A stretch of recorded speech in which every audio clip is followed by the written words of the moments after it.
All it takes is one lone actor, one person who reads this stuff to act on what they have read. And whether it's a knife or acid, whatever it is, and these are things that are a genuine concern for me. It's one of the reasons why I won't bring my wife back to this country.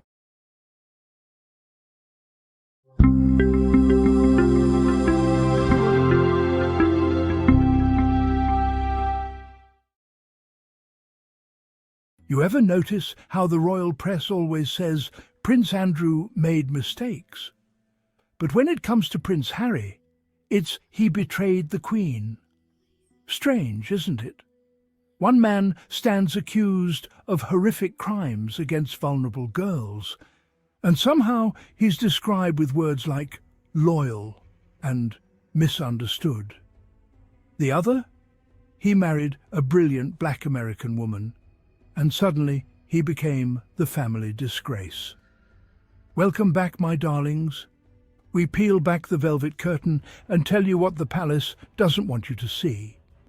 Because today we're asking a question that cuts straight to the bone of the British monarchy. Why was Queen Elizabeth so long-suffering with Andrew, but merciless with Harry? The answer reveals everything. About racism, control, and the royal family's deepest fear. A spare who refuses to stay silent. Let's talk about it. Robert Hardman, yes, the royal biographer who once claimed that Queen Elizabeth disliked baby Lilibet's name, is back again. This time he's peddling the idea that Her Majesty was long-suffering with both Andrew and Harry. Both Andrew and Harry. Just think about that pairing for a second. They want those two names. One accused of exploiting trafficked women, the other a humanitarian who simply walked away, spoken in the same breath.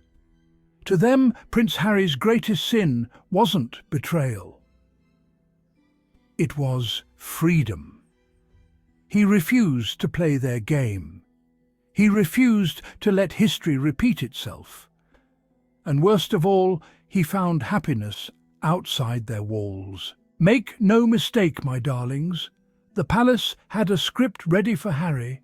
He was meant to be the next Andrew, or worse, the next Princess Margaret, the tragic royal, the cautionary tale, the broken spare who lived and died in the shadow of the heir. They wanted him lonely, defeated, dependent on royal handouts. Not the thriving, compassionate, purpose-driven man he became with Meghan by his side. Harry wasn't supposed to find love, and Meghan, she wasn't supposed to survive the British press. They thought she'd fold, just like every outsider before her.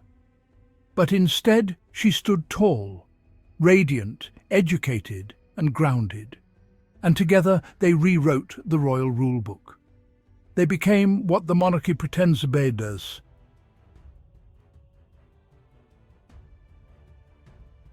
And now that the truth about Andrew keeps resurfacing, one headline after another, the same royal insiders are desperate to muddy the waters. They're whispering, oh, the Queen had a soft spot for both Andrew and Harry, as if those two stories belong in the same moral universe. Let's ask the real question. Why did the Queen and her courtiers go to such extraordinary lengths to shield Andrew, but never extended that same grace to Harry? Why protect a man who brought shame through his own actions, but exile the son who dared to expose the institution's own cruelty? Because to the establishment, a black American duchess was more scandalous than a prince accused of predatory behavior. That's the uncomfortable truth. They would rather defend a disgraced man than a liberated one, especially if that liberation came hand in hand with a woman who didn't fit their mould. Robert Hardman calls it the Queen's sympathy for spares. But let's decode that royal language, shall we? Sympathy for Andrew meant silence and protection. Sympathy for Princess Margaret meant brushing off her loneliness as temperament. and sympathy for Harry meant telling him to get on with it, while his wife was torn apart by the tabloids. That's not sympathy, that's suppression. The palace doesn't nurture its spares, it contains them, keeps them close enough to control, but far enough to never matter. Harry broke that pattern. He refused to be the tragic spare. He refused to live in emotional exile. And the moment he did, he became a danger to everything the monarchy stands on: hierarchy, silence, and image. Because in their playbook, a spare who finds purpose is a threat. And a woman of colour who helps him do it, that's a revolution. When Harry and Meghan left, the monarchy expected them to fail, proving that life outside the palace was bleak. But they thrived, building careers, launching projects, and living on their own terms. Their success wasn't celebrated, it was met with criticism and attempts to delegitimize them. The real fear wasn't scandal, it was irrelevance.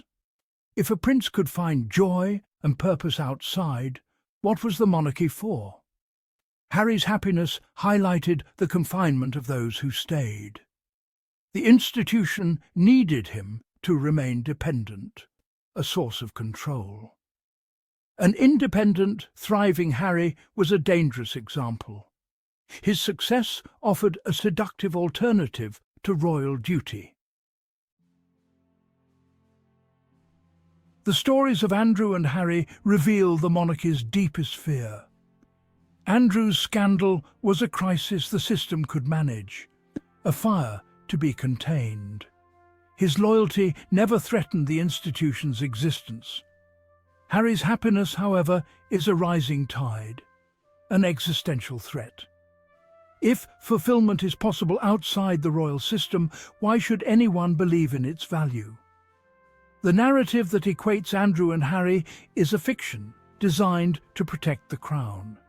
So when people ask, why was Queen Elizabeth so long-suffering with Andrew or Harry, remember this: it's not about forgiveness, it's about fear. Fear of a new kind of royal, one who refuses to bow to silence, shame or control. Fear of a prince who chose love over obedience. And fear of a black woman who turned centuries of hierarchy into dust simply by standing beside him. Meghan and Harry didn't destroy the monarchy. They revealed it. And that, my darlings, is the truth. Don't forget to subscribe, share, and hit that bell, because we're not done peeling back the royal mask just yet. Stay curious, stay bold, and above all, stay kind.